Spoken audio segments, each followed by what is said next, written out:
नमस्कार, मैं हूं श्रीकांत प्रजापति और आप मेरे साथ देख रहे हैं बीसीसी न्यूज। आई खबरों में बढ़ने से पहले डालते हैं सुर्खियों पर एक नजर।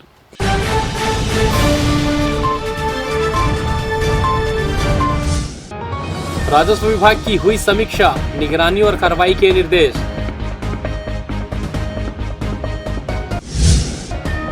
महापौर विधानी ने पदभार किया ग्रहण, संभाली निगम की बागडोर।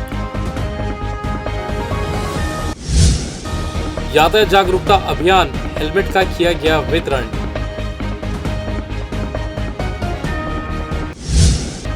और निर्वाचन ड्यूटी में शराब पीकर पहुंचे कर्मचारी, शिक्षक और सहायक अभियंता सस्पेंड। तो ये थी सुर्खियां, अब खबरें विस्तार से। कलेक्टर अवनीश शरण ने राजस्व अधिकारियों की बैठक लेकर प्रकरणों के निराकरण की प्रगति की समीक्षा की। उन्होंने कहा कि अवैध शराब के निर्माण और बिक्री पर रोक लगाने कड़ी कार्रवाई करी। कोचियों और दलालों पर पैनी नजर रखने के निर्देश राजस्व अधिकारियों को दिए। कलेक्टर ने तहसीलदारों को पुलिस के साथ संयुक्त पेट्रोलिंग करने कहा। सड़क पर जन्मदिन मनाते हुए केक काटने वालों पर सख्त कार्रवाई करे। उन्होंने कहा कि राजस्व मामलों के निराकरण की गति में अपेक्षित सुधार आए, ये गति आगे भी बनी रहनी चाहिए। बैठक में कलेक्टर ने अपर कलेक्टर को निर्देश दिए कि जल्द ही राजस्व पखवाड़े का आयोजन कर राजस्व मामलों का निराकरण किया जाए। उन्होंने शहर और ग्रामीण दोनों इलाकों में अतिक्रमण हटाने कहा। किसान पंजीयन का काम प्राथमिकता से करते हुए अगले 10 दिनों में पूरा करने के निर्देश दिए। बैठक में कलेक्टर द्वारा अविवादित एवं विवादित किस्म के नामांतरण एवं बंटवारा, सीमांकन, डायवर्सन, भूभाटक, त्रुटि सुधार एवं अभिलेख दुरुस्ती, राजस्व न्यायालय की प्रगति रिपोर्ट, भू नक्शा, नजूल, स्वामित्व योजना की समीक्षा की गई। उन्होंने कहा कि राजस्व संबंधी मामलों में पक्षकारों को परेशानी नहीं होनी चाहिए। बैठक में एडीएम शिव कुमार बनर्जी, आर्य गुरुवंशी, सहायक कलेक्टर तन्मय खन्ना सहित सभी एसडीएम, तहसीलदार एवं नायब तहसीलदार उपस्थित थे। रामनवमी के अवसर पर रामलला के दर्शन के लिए इस बार फिर राम के ननिहाल छत्तीसगढ़ से 1008 भक्तों को निःशुल्क अयोध्या की यात्रा कराई जाएगी, जिसके संबंध में फिल्म ग्रुप के डायरेक्टर प्रवीण झा ने बिलासपुर प्रेस क्लब भवन में पत्रकारों से चर्चा की। इस दौरान उन्होंने बताया कि पिछले वर्ष की तरह इस बार भी रामनवमी के अवसर पर 5 अप्रैल को पुलिस ग्राउंड से यात्रा शुरू की जाएगी और 6 अप्रैल को भक्त रामलला के दर्शन करेंगे। यात्रा सड़क मार्ग से तय की जाएगी। प्रवीण झा ने बताया कि रामलला के दर्शन के लिए जाने वाले लोग तारबार चौक में स्थित अंजनी प्लाजा के फर्स्ट फ्लोर शॉप नंबर 24 में इसका रजिस्ट्रेशन 8 तारीख से प्रारंभ किया जाएगा। उन्होंने बताया कि रामलला के दर्शन के लिए पिछले बार जो लोग रजिस्ट्रेशन कराए थे और नहीं जा पाए थे, उन्हें प्राथमिकता दी जाएगी और जो लोग पहले जा चुके हैं उनका रजिस्ट्रेशन नहीं होगा। उस तरह की व्यवस्था इस बार भी रहेगी और हम लोग जो है यात्रा और श्री राम के लिए यात्रा आरम्भ करेंगे। तो 2 तरह की यात्रा होती है। एक यात्रा होता है जो हम लोग किसी की शादी में जाते हैं बारात बन के, उस टाइम सुविधा खोजते हैं, और ये भगवान के लिए जब यात्रा प्रारंभ करते हैं तो उसमें भगवान भी परीक्षा लेते हैं। उसमें कठिनाइयाँ थोड़ा थोड़ा कठिनाई देते हैं जो ताकि सब लोग हमारे पास नहीं पहुंच पाए। तो जो कठिनाई से पहुंचते हैं उसको ज्यादा पुण्य मिलता है। आप देखेंगे देवघर जो यात्रा हम लोग करते हैं सावन महीने में, 108 किलोमीटर नंगे पांव, खाली पांव जाते हैं। छत्तीसगढ़ माध्यमिक शिक्षा मंडल की 12वीं बोर्ड परीक्षा शनिवार से पूरे प्रदेश में आयोजित की गई, जिसमें परीक्षार्थी ने पहला पेपर हिंदी विषय का भरा है। परीक्षा के समस्त केंद्रों में पहले ही तैयारी पूरी कर ली गई थी। परीक्षा सुबह 9 बजे से शुरू होकर दोपहर 12:15 तक चली। प्रदेश से 12वीं बोर्ड परीक्षा के लिए 2397 परीक्षा केंद्र बनाए गए थे, जिसमें से जिले में 131 परीक्षा केंद्र भी शामिल हैं, जहां 14,933 परीक्षार्थी पंजीकृत थे, जहां शनिवार को 14,634 परीक्षार्थी उपस्थित रहे, जबकि 299 परीक्षार्थी अनुपस्थित रहे। उधर परीक्षा केंद्रों में कड़ी सुरक्षा व्यवस्था देखने को मिली। परीक्षा में नकलचियों पर नजर रखने 6 उड़न दस्ते की टीम तैनात की गई थी, लेकिन जिले में एक भी नकल का प्रकरण नहीं बना है। वहीं इस दौरान परीक्षार्थियों ने बताया कि सारे प्रश्न सिलेबस से आए थे। बिलासपुर नगर निगम में महापौर की शपथ लेने के बाद महापौर पूजा विधानी ने नगर निगम विकास भवन पहुंचकर विधिवत पदभार ग्रहण किया। इस मौके पर उनके साथ पूर्व सभापति अशोक विधानी, भाजपा के नेता और कार्यकर्ता मौजूद रहे। महापौर ने अपने कक्ष में प्रवेश करने से पहले गंगा जल छिड़कर कक्ष का शुद्धिकरण किया, जिसके बाद उन्होंने पदभार ग्रहण करते हुए शहर विकास को लेकर अपनी बातें रखी। इस दौरान उन्हें शुभकामनाएं देने शहर भर से लोग पहुंच रहे पदभार ग्रहण करने के बाद उन्होंने नगर निगम के अधिकारी कर्मचारियों के साथ एक बैठक भी आयोजित की, जिसमें उन्होंने सभी का परिचय प्राप्त करने के पश्चात नगर निगम में विकास कार्य को तेजी लाने के निर्देश अधिकारी कर्मचारियों को दिए।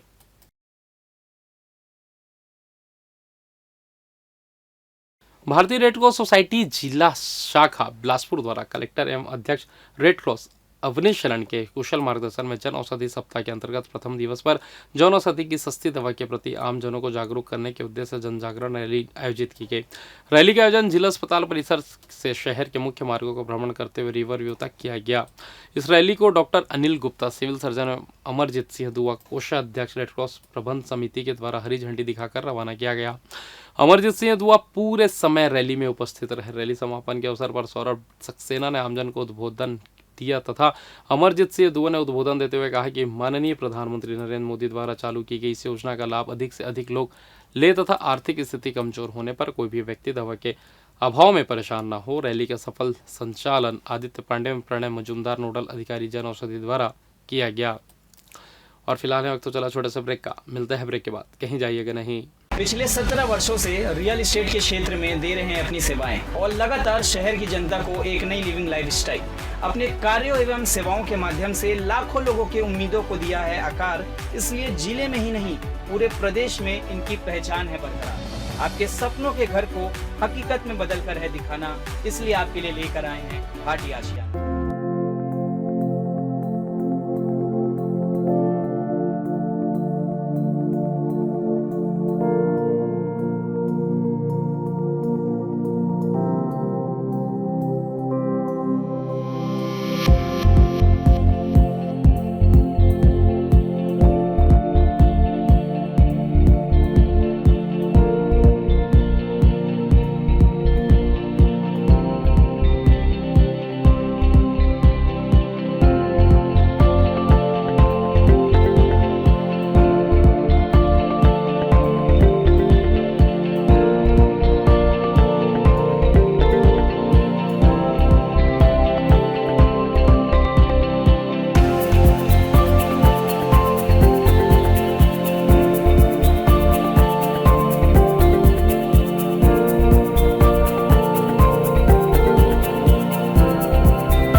और ब्रेक के बाद आप सभी का स्वागत है। ये बढ़ते अगली खबर की ओर। हेलमेट नहीं तो पेट्रोल नहीं। जी हाँ, पुलिस अधीक्षक रजनेश सिंह ने आदेश जारी किया है कि बिना हेलमेट किसी को भी पेट्रोल नहीं दिया जाएगा। आपको बता दें कि लगातार बढ़ते हुए एक्सीडेंट में मौत के आंकड़ों को देखते हुए पुलिस अधीक्षक द्वारा लगातार कोशिश की जा रही कि लोग ज़्यादा से ज़्यादा लोग हेलमेट पहने और एक्सीडेंट में होने वाली मौत से बच सके। लेकिन लोगों के गैर जिम्मेदारी को देखते हुए पुलिस सख्ती का पालन करवा रही है ताकि लोग कम से कम पेट्रोल के नाम से हेलमेट पहने और अपने गंतव्य तक पहुंच सके। इसके अलावा 3 सवारी पुलिसकर्मियों पर भी पुलिस ने चालानी कार्रवाई की है। विगत दिनों ट्रैफिक के कैमरे में एक पुलिसकर्मी 3 सवारी घूम रहा था जिसका चालान काटा गया है। आपको बता दें कि एसपी रजनेश सिंह ने खुद भी अपनी कार की चालानी कार्रवाई करवाई है, जिससे साफ है कि जो भी नियम तोड़ेगा उस पर कार्रवाई निश्चित है। इस दौरान पुलिस पेट्रोल पंप में सभी को निःशुल्क हेलमेट वितरित किया गया। इधर सीपत पुलिस ने मंदिर से शिवलिंग में लगे तांबे के नाग और कलश समेत अन्य सामग्री चोरी करने वाले 2 आरोपियों को गिरफ्तार किया है।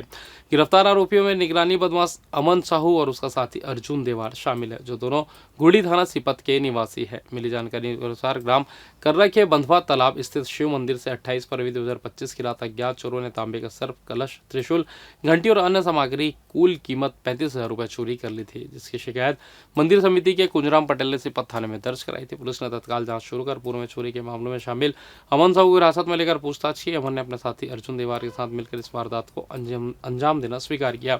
आरोपियों ने ग्राम गुड़ी और कर्रा धनिया के राम मंदिर से भी चोरी करना कबूल किया। पुलिस ने चोरी का सामान बरामद कर दोनों आरोपियों को जेल दाखिल कर दिया है। कलेक्टर अवनीश शरण की अध्यक्षता में जिला अस्पताल की जीवनदीप समिति की कार्यकारिणी बैठक आयोजित की गई। बैठक में मरीजों के हित में और उनकी सुविधाएं बढ़ाने कई निर्णय लिए गए। बैठक में बताया गया कि एक्सरे, ईसीजी एवं सोनोग्राफी की सुविधा निःशुल्क किए जाने से लगभग 31 लाख रुपए का बचत पिछले 8 महीने में गरीब मरीजों को हुआ है। 20,000 से ज्यादा मरीजों को इसका लाभ मिला है। श्रवण बाधित मरीजों की जाँच के लिए जिला अस्पताल में 12 रूम निर्माण करने का निर्णय लिया गया है। जिला अस्पताल के साथ सिम्स में यह सुविधा वर्तमान में उपलब्ध नहीं है। ऐसे मरीजों को जाँच के लिए रायपुर रिफर करना पड़ता था। Civil surgeon doctor Anil Gupta ने चर्चा के लिए समिति के समक्ष एजेंडा प्रस्तुत किया और विचार विमर्श कर गरीब मरीजों के हित में अनेक निर्णय लिए गए। जीवनदीप समिति की आय व्यय विवरण से समिति को अवगत कराया गया। बताया गया कि जीवनदीप समिति के खाते में फिलहाल 5,32,00,000 रुपए जमा है। इनमें से 5 करोड़ रुपए बैंक में फिक्स डिपॉजिट के रूप में जमा है। नवनिर्मित मॉड्यूलर किचन में मरीजों के साथ ही उनके परिजन एवं स्टाफ के लिए स्वल्पाहार की व्यवस्था बनाने के संबंध में चर्चा की गई। बैठक में अस्पताल संचालन के लिए एक कंप्यूटर ऑपरेटर रखने, एक लिफ्टमैन रखने, इन्फेक्शन नियंत्रण के लिए अस्पताल स्टाफ को विशेष ड्रेस देने, पेस्ट कंट्रोल के उपाय, पंप का पाइपलाइन कनेक्शन, एनआरसी में बच्चों के लिए प्ले एरिया में floor mat red cross society में से उपलब्ध कराने सहित अन्य उपयोगी निर्णय लिए गए। पिछली बैठक में लिए गए निर्णयों का पालन प्रतिवेदन सिविल सर्जन ने प्रस्तुत किया। लगभग सभी निर्णयों का पालन अच्छे तरीके से किए जाने पर जिला अस्पताल प्रबंधन की प्रशंसा की गई। बेहतर इलाज और प्रबंधन के लिए प्राप्त NXUS प्रमाण पत्र कलेक्टर ने जिला अस्पताल प्रबंधन को सौंपा है। इधर निर्वाचन कार्य में लापरवाही बरतने पर 2 शासकीय कर्मचारियों को कलेक्टर जिला निर्वाचन अधिकारी ने निलंबित कर दिया है। इनमें जल संसाधन विभाग के सहायक अभियंता पौलुस बड़ा एवं सहायक शिक्षक विजय कुमार केने शामिल हैं। दोनों निर्वाचन कार्य के दौरान नशे की हालत में पाए गए। जारी आदेश के अनुसार त्रिस्तरीय पंचायत चुनाव के तहत प्रथम चरण में जनपद पंचायत मस्तूरी में 17 फरवरी को मतदान दिवस में पौलुस बड़ा सहायक अभियंता सेक्टर अधिकारी द्वारा शराब का सेवन कर सेक्टर अधिकारी के कर्तव्यों के प्रति घोर लापरवाही बरती गई, जिससे मतदान का कार्य प्रभावित हुआ। उनका यह कृत्य छत्तीसगढ़ सिविल सेवा आचरण नियम 1965 के नियम 3 एवं 23 के प्रतिकूल होने पर उन्हें तत्काल प्रभाव से निलंबित कर दिया गया है। इसी प्रकार नगर पालिका आम निर्वाचन के तहत नगर पालिक निगम बिलासपुर में मतदान कराने शासकीय प्राथमिक शाला कड़ार के सहायक शिक्षक विजय कुमार केने को मतदान अधिकारी 2 नियुक्त किया गया था। 10 फरवरी को मतदान सामग्री वितरण के दौरान विजय कुमार केने मदिरा पान कर नशे की हालत में पाए गए। लोक सेवा के रूप में विजय कुमार केने का यह कृत्य छत्तीसगढ़ सिविल सेवा आचरण नियम 1965 के नियम 23 के तहत प्रतिकूल होने पर उन्हें तत्काल प्रभाव से निलंबित कर दिया गया है। और फिलहाल इस बुलेटिन में बस इतना ही। मुझे दीजिए इजाजत, फिर होगी आपसे मुलाकात। तब तक देखते रहिए BCC न्यूज़। नमस्कार।